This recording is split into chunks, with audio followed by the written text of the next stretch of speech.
Hey, Steven from Utah Bro Army. Just before we get into the video, I just have a few things to say. First, if you haven't seen the first video in this series, I'd highly recommend checking that out before you watch this one. Even though I'm talking about Division 5, I still think there's a lot of universal truths that will ultimately carry over into our discussion about Division 4 and why I think people get stuck there. Secondly, if you like the video, please hit the like button. It does help me out a lot. I know every YouTuber tells you to do that, but I do appreciate it.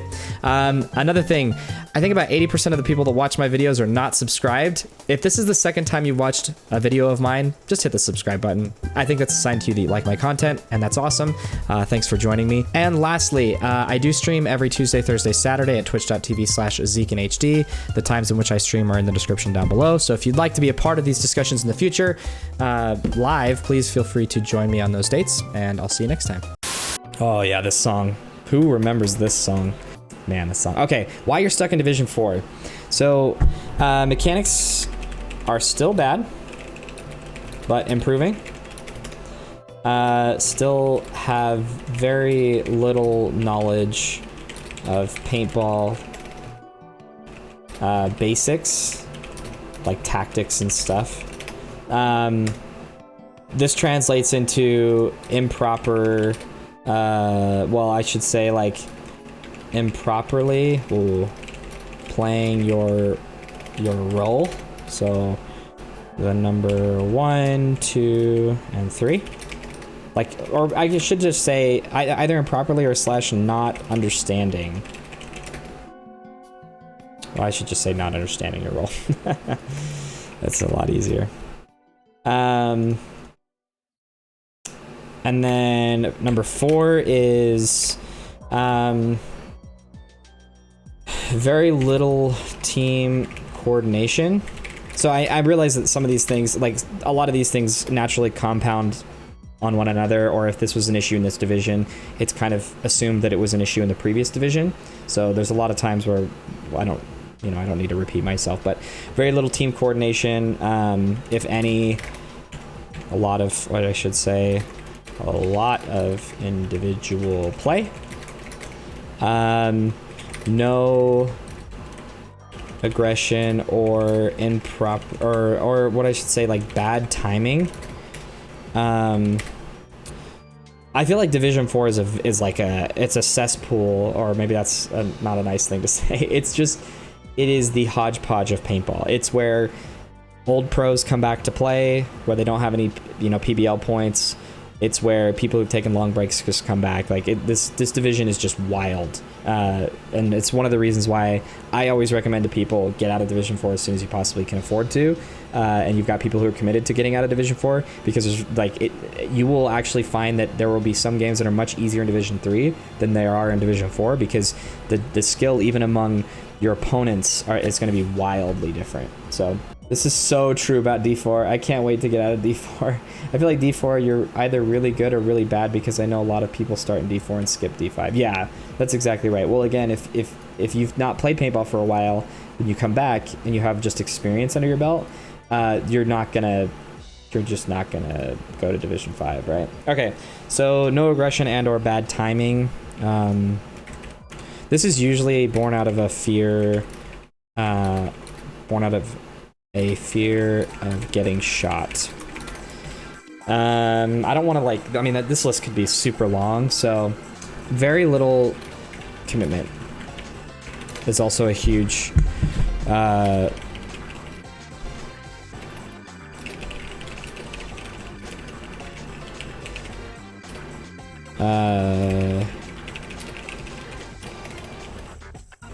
this is I think that's sufficient. I think this is sufficient. I think a lot of other things could be wrapped up in this. So I think another big issue for teams that are stuck or maybe even afraid to move up into Division 3 is because of that last one. And for a lot of people, it's all they really want. It's just the fact that they, I just want to play with my buddies and smash some people, win some points and then be done. And that's fine. It's just, you got to make sure that if you're wanting to go up in divisions, that you weed those people out of your team, because you clearly have a mismatch in what you're looking for. They certainly can be your teammates for like a tournament, but you don't want to have those guys be teammates and not know that they didn't care to move up at all. Like, that's just a huge waste of everybody's time. So make sure whoever you're teaming with has most of the same goals that you do, or at least goals that are going to aid both of you, right? Are going to inhibit either of you. Mechanics are still bad, but improving to fix this. Need to put in the work. After practice. Shoot lots of targets. So this is true for snap shooting and running and gunning. I am firmly of the mindset that you can carry a team in Division 4 by your individual skill alone, though that will create bad habits for you when you get in Division 3. But it is very easy to carry Division 4 because you can 1v2 pretty much anybody in front of you if all you do is practice your snap shooting and you have proper form, and that your running and gunning is like super dialed in, as well as your off the break shooting. So if you're playing a number 3 and you can guarantee a kill every single point, that like you're gonna just win in Division 4. If you can snap shoot or at least dominate the person in front of you, and then wrap on the guy that's stopping you from moving up and put him in really effectively because you're putting like super accurate shots down range, and you understand to move up the field, you're gonna carry Division 4 as a number 1. As a number 2, if you can have a very solid run and gun, because you're gonna always be running and gunning to your bunker, if you can have a very accurate run and gun and understand that you need to protect your teammate and relay the information he's giving you over to the other side of the field, and again, your snap shooting is super solid, you're going to carry as a number 2. Like, there's so many opportunities to carry your team in Division 4. You might run into issues when you get into the semis or finals, just because honestly in Division 4 there is some amount of coordination, and it is such a crapshoot depending on if you're playing in a local tournament, regional tournament, or a national tournament in terms of the skill in Division 4, so that you will very likely run into teams at semifinals and finals who are actually decently coordinated, and it's probably because they've been playing together for a long time and they haven't wanted to move out of Division 4. That's kind of the thing that keeps people from winning in Division 4 is that. So okay, number 2, still have very little knowledge of paintball basics. Just watch YouTube. Like, just watch YouTube, man. You don't even need a Go Sports account. You literally just need to watch YouTube. Paintball, YouTube, videos of pro scrimmages. I think these are a little better. So my opinion is, I think everybody can benefit from watching Go Sports games. But I actually think that you understand the game at a more intimate level, but you can pick up on more interesting things that you can apply to your game by watching sideline footage. So like Yosh Designs, Jackson Frey, Solus Photography. I think there's a guy named Rye Guy that I just started following that everybody seems to know about, and I don't. But he's got some raw footage and stuff. But watching like up close sideline footage or like practice footage of pro teams before an event, you can learn a lot from watching that. Or it might end up carry versus carry. That's true. Yeah, in the finals and semis, it might be carry versus carry, absolutely. And the issue you'll run into with that is, let's say you're playing the Dorito side, and that's who you are as a Dorito player, but the field you're playing on is a snake-heavy field, and their carry is the snake. You best believe it's going to be a hard game. It's going to be very hard to carry that game. That's why it's really important to be super versatile. So, all right, number 3, not understanding your role. So this comes from not. You need to critically think about what you're trying to accomplish and how your role helps in that effort. So this is really like this is the simple thing that you can, this simple exercise you can do. So like we've done many times on the stream before, and I'm not going to do a full layout thing. Like we've already been, there's no new layouts to look at and whatever. Most of you guys in here already know this, but just for those who might watch the rebroadcast very quickly, there is some really easy questions you can answer, or like it's so easy to understand what you should be doing in your position by just understanding the objective of the game. Okay, the objective of the game is not to kill all 5 players. It is to press the buzzer. That is all you're trying to do. It is to press this buzzer. Now, granted, we all know that it is much easier to do that when you've killed all of your opponents, right? We all know this. But depending on what you need to do, like you should work backwards from that thing, right? So for example, if you are the best player on your team and you're the Dorito 1 and you know that the objective is to press the buzzer, there may be several points in which all you actually need to do is kill both of the people in front of you, and either obviously you have your teammate assisting you in that effort, right? But let's say you're here and you're just working your way up the Doritos, and let's say again you're in Division 4, and so people usually, oh, that's not what I wanted, but let's say that there's a guy here, so you've killed the 2 people on the Doritos side, there's a guy there, and let's say it's a pretty basic breakout after that, that this is where your opponents are. Let's say that even your opponents get to the 50, like let's say they get to the 50 snake. Okay, but you eventually get here, you kill this home guy. So let's say you get here and you then kill this guy. So these are the people you've killed. And yeah, sure, you'll probably kill this guy too, but you don't care about this 50 dude at all. Like, yeah, he's probably blasting your teammates, but a lot of times, even up until Division 2, people are looking for those kills instead of just running to press the buzzer. So as soon as this happens, like, just keep your eyes towards the snake and then just run and press this buzzer. Like, a lot of people, what they like to do is they like to run and stop, and it's like, oh, I see the snake guy, I'm gonna start shooting him now. But it's like, you don't need to do that. Just go press the buzzer. Just go press the buzzer. And obviously this layout is the way that it is, so it's not always relevant, but like the same could be true that if there's a guy, let's say we're oriented still this way, let's say that you're the snake guy. So now you're in their snake too, which was very common in this last event.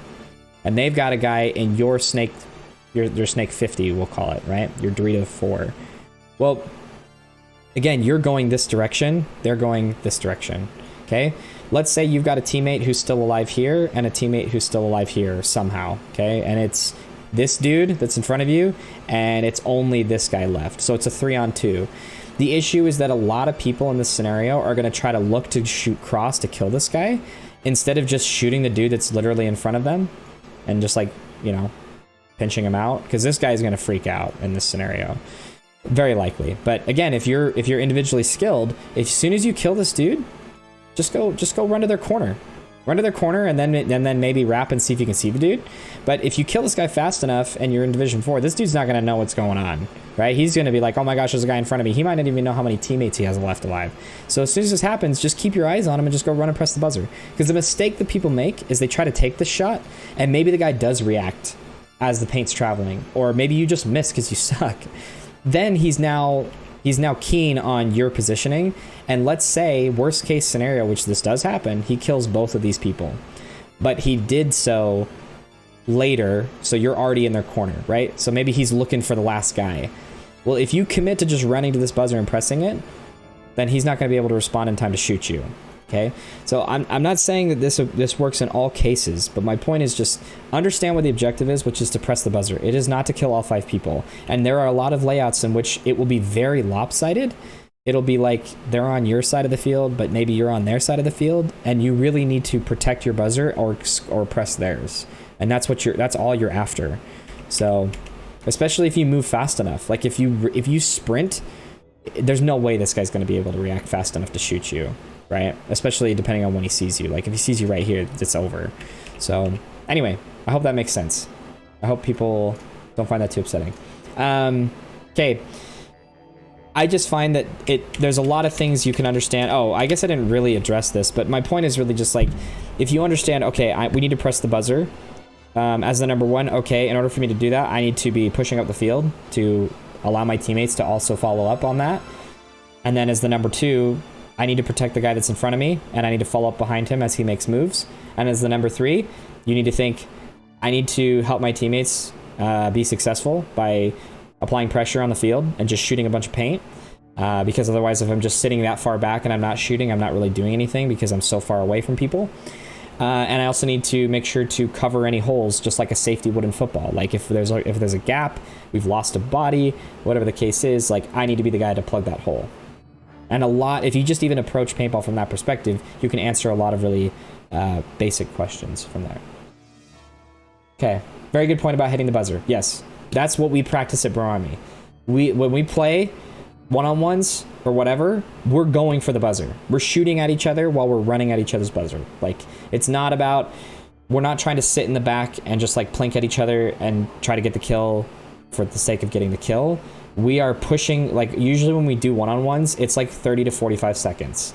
That's as much time as we have. And so it's like, you gotta go, man. Like you gotta learn to run at each other and then be very effective at snap shooting, or you know, lose them and surprise them and then get the kill and then immediately press the buzzer. But when you've only got 45 seconds, you don't really have time to sit and like wait to bait somebody into a move or whatever, right? Because even if you end up getting the kill but you only had 5 seconds left and you're not even halfway in you're not even halfway up the field, then you've already lost, right? So we like to be aggressive and close those gaps and learn doing so through one-on-ones. All right, very little team coordination.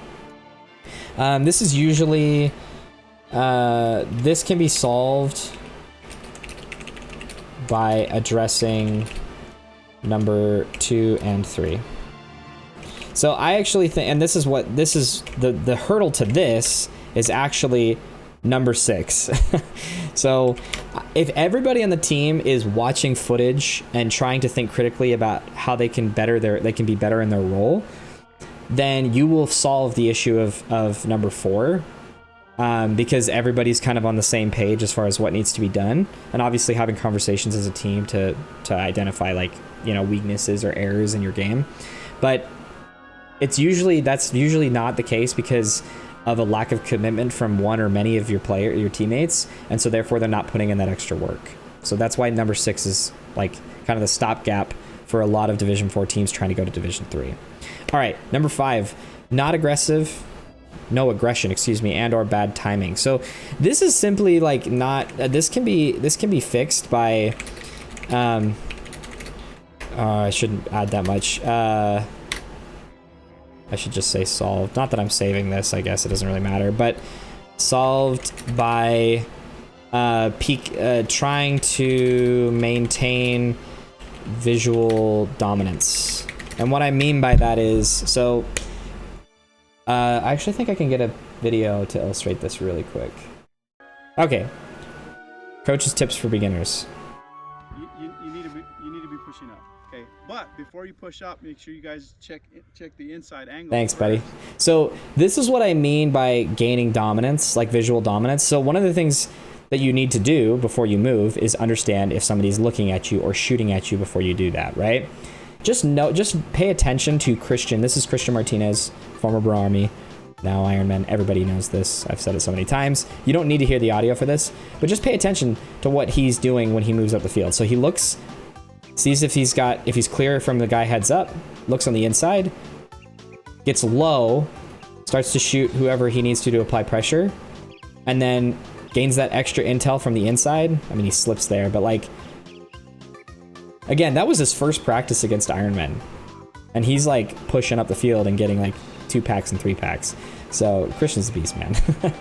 But the biggest thing is like, you just need to, either, like a lot of number 1s do this that are in the pro division and like semi-pro, but like sometimes you just got to put your gun down and get super low at an unorthodox angle and then just peek and see who's shooting at you. You'll see it all the time in the pro division when you're looking for it. And snake guys are accustomed to doing this, but what you're really looking at is who's shooting at me, or where's the stream of paint coming from? Because, and like, let me show you one example of where this is important information. Another barrel cam video. I think it's here.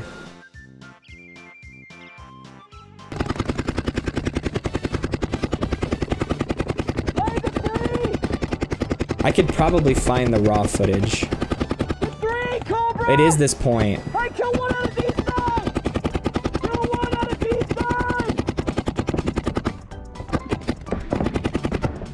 guys! I hope I show it, because it was a really good move. Okay, so it is here. I don't know if I skip it. I might, actually, because of my editing. So what you'll notice is that I start getting shot at. So I start losing dominance, and I can't help because you see this paint. So I go low, but watch where the paint's coming. See how it's high? So then I just go underneath it. It's like, well, there's nothing, like, so that's the thing is, it's Division 4 and Division 3 guys will be like, hey, I'm getting shot at because my bunker's making noises. I can't go anywhere. But if you can actually just get low and see where the paint's coming from, you can just, like, go underneath it or go around it or whatever. So this is a long-winded point to really just say that as long as you keep your eyes downfield when you move and when you're loading or when your gun's down and you need to fix it, whatever the case is, you just need to see, you need to visually control some part of the field. Even if it's just the widest field, the widest side, and you know that there's a guy right in front of you shooting at you, like at that point you don't need to see it, but like periodically come up over the top or get really low and peek your head out. Like Sage is really, really good at this. Wow, dude is a beast. Harrison Fry does this all the time. Yes, yes, yes, I'm glad that you picked that out. Harrison Fry, if you watch Yosh Designs, Infamous versus Anybody, and you watch Harrison Fry, he does this all the time. It's really, really effective. How do you gain gun dominance? Usually if I'm being put in and it's high, I duck down low and shoot where the paint is coming from, but sometimes it doesn't work. So what should I do? Well, I will tell you that it's hard to answer that question, except to say that the best drill at getting better at gaining gun dominance is where both players run and gun to the corner. I can actually just, it's right here. So what you do is both players run and gun to the corner, and then you are not allowed, this is I think a Marcelo drill, assuming you can see each other, that's important. You need to be able to have a clear line, sight line, but as soon as you get to the outside of the bunker, you are not allowed to flinch back into your bunker until one of you is dead. So all you have is to go up and down or to get your profile slimmer. That's it. That's all you got. You got to go up and down, delay up, delay down, whatever the case is. I will tell you that going down in those scenarios is usually worse because people usually aim a little low, and so you're kind of going down into somebody's stream. But you can, if depending on the bunker, you can come over the top and then go back, but you can't go on the inside. But if you do that drill for like 10 reps against somebody, you will be surprised at how easy it is to dodge paint coming at you. And so all you then need, as we've said before, is visual information. Because what gets people killed is when they give up gun dominance and they can't see the paint coming at them anymore. They just know that it's coming at them. It's really, really, really, really important that you still try to gain that information, even if you're not gonna risk your body, right? So like a lot of times, especially early in the point, you're safe to gain that information by looking up over the top. Usually, depends on if you're playing against a really good team, because they'll shoot for that. Or you can look on the inside, just real quick. It has to be super fast, because if it's with like, you know, I mean, you can do that at certain points in the game, but the longer the game goes on, the more likely that your opponents are up on the field, and then they're probably looking for you, and so you can't really afford to like do that same head check on the inside of the field. But again, as long as you gain that visual information. Like the trick here is against D4 up until D2, it's super easy to bait people's guns. And so all you have to do is stand up over the top, shoot paint, get them to shoot at you, and then you can do one of two things. You can either immediately then come out from the side, which can work sometimes, but as you go up in divisions, people will actually know that that's what you're doing. So what they'll do is they'll just shoot. They might not even shoot as you go up over the top. But what they'll do is they'll put a stream and then they'll immediately go back to shooting you at the side. This is what happens in Division 2 a lot. But if you're in Division 2 in that case, then what I do is I actually commit to coming up over the top. And so long as I have really accurate shots towards my opponent, I will then, all I have to do is either dodge that like 2 or 5 balls that came up over the top, or they won't have even shot it because they're thinking I'm going to come out to the side, or I actually did in fact gain gun dominance. So now I can as soon as I'm done, you know, gaining dominance up over top, then I come out to the side and I pick up where I left off. That's a really easy way to gain gun dominance, but you have to be able to dodge paint that you see coming towards you. It's like the most crucial part of that, of being able to do that. So if you want to acquire that skill, do this drill. Hey, acquire the skill, do the drill. There we go. Finish this. All right. Let's do this. Okay, very little commitment to paintball, generally inconsistent. This is just vetting, solved by vetting teammates where possible, or being explicit in your goals. Thanks for asking, though. So yes, it's a 1-ball drill where you snap 1 ball on the target in front of you, and as soon as you hit the target, you then wrap and you have 1 shot to shoot the target on the inside. If you hit it, great. If you miss it, then you restart. But I usually do 10 reps of successful, I mean, at least, I actually do this drill for like 30 minutes after every practice. But I would suggest doing at least 10 reps before you switch sides. And then, yeah, you're just really trying to just dial in that inside shot. But I shoot really slender poles. I don't shoot like big square targets. I do that I usually do that on the target in front of me. But if I were starting out, I would make the target that is your first shot very small, and then I would make the inside wrap shot big. And then as you get better and better, make that inside wrap shot smaller and smaller. That's my suggestion. Tuck in after first snap or immediately wrap. As soon as you hit that target in front of you, you immediately wrap. You don't tuck back in. So, and then what you want to do is you want to take a step in front of you, not a step outward. So it's hard to illustrate because the camera isn't a room camera, but this is what it looks like, kind of. So, yeah, this is gonna be tough. I'll get really low. So if I'm snapping at you, okay? If I'm snapping at you and I hit this and I hit the target, I'm not gonna come back in and then wrap. I'm just gonna shoot until I hit, and then instead of going this direction, let's say this is, you know, the bunker's right here. Instead of going this direction and then wrapping, what I'm actually doing is going this direction. I'm stepping forward and shooting the target. Does that make sense? Hopefully that makes sense. Okay, let's do rapid fire division 3, and then if we have more things to talk about, we can. Hopefully this makes sense. Yeah, good. Okay. Soggy, it's so good to see you, buddy. How have you been?